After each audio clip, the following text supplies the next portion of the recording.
اپنے آپ کو بہتر بنانے میں اس قدر مصروف ہو جائیں کہ آپ کے پاس دوسروں پر تنقید کرنے کا وقت ہی نہ ہو۔ ماضی میں اگر کچھ غلط ہو گیا ہے تو اس پر پچھتانا نہیں، کڑنا نہیں، اس کو قبول کرنا ہے کہ انسانوں سے ایسا ہو جاتا ہے۔ اپنے آپ کو معاف کر کے آگے بڑھ جائیں۔ قابل بنے مگر دوسروں کی خامیاں دکھا کر نہیں، اپنی خوبیاں منوا کر۔ لوگ جو کچھ میرے بارے میں کہتے رہے ہیں، اگر میں ذرا سی بھی اس کی پرواہ کرتا تو میں انہی کی طرح دکھی اور مصیبت زدہ رہتا۔ اگر آپ کی خوشی لوگوں کے رویوں اور ان سے توقعات کے ساتھ جڑی ہوئی ہے تو آپ کبھی خوش نہیں رہ سکتے۔ مستقبل کے بہت اچھا ہونے کی توقع ذہن میں رکھیں، کیونکہ مثبت سوچ اور مثبت توقعات بہت زیادہ طاقت رکھتی ہیں۔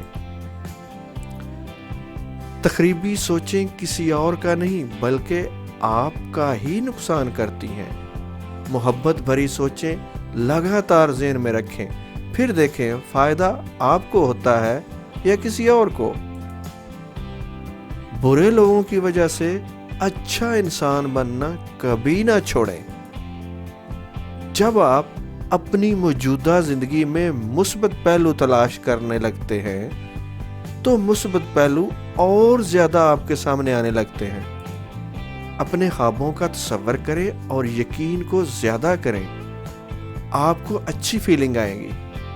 ان کا لطف اٹھائیں اور زیادہ سے زیادہ دیر قائم رکھیں۔ جس چیز پر آپ کی توجہ زیادہ تر رہتی ہے وہ اور زیادہ ہو جاتی ہے۔ تو اب آپ زیادہ تر توجہ کس پہ رکھیں گے؟ نمبر 1 پسند کی چیزوں پر، نمبر 2 جن سے آپ کو نفرت ہے، جن چیزوں کو آپ پسند نہیں کرتے۔ سب کچھ ممکن ہو سکتا ہے اگر آپ کو یقین ہو جائے۔ آپ زندگی سے خوش ہوں گے اور زندگی سے پیار کریں گے تو زندگی آپ سے پیار کرے گی اور آپ کو خوشی دے گی۔ آپ کی خوشی کا سبب ارد گرد کی دنیا کے حالات نہیں ہے بلکہ اندر کی دنیا ہے۔